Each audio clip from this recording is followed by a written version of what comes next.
Hello అందరికీ. దేవీ నవరాత్రులలో sixth day అయితే వచ్చేసినాం కదా. డేస్ ఇట్లా అయిపోతుంటే కొంచెం బాధ అనిపిస్తుంది కదా. నాకు కూడా అట్లనే అనిపిస్తుంది. ఇక బ్రేక్ఫాస్ట్కి వచ్చేసరికి ఫస్ట్ ఒక బౌల్లో 1 కప్ సామక్ రైస్ తీసుకొని 2 టైమ్స్ వాష్ చేసి 1 అవర్ సోక్ చేసుకోండి.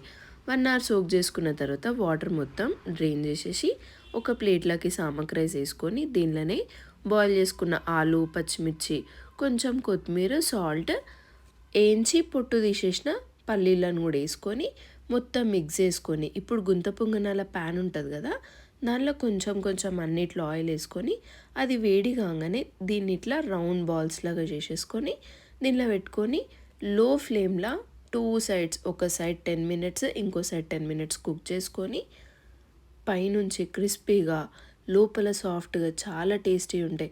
ఇక నవరాత్రులలో ఏం బ్రేక్ఫాస్ట్ తినాలో అర్థం కాని వాళ్ళు నా ఛానల్ని సబ్స్క్రైబ్ చేసుకోండి. ఈ రెసిపీని ఖచ్చితంగా ట్రై చేయండి. ఎట్లొచ్చిందో కమెంట్ చేయండి. లైక్, షేర్ చేయడం మర్చిపోకండి.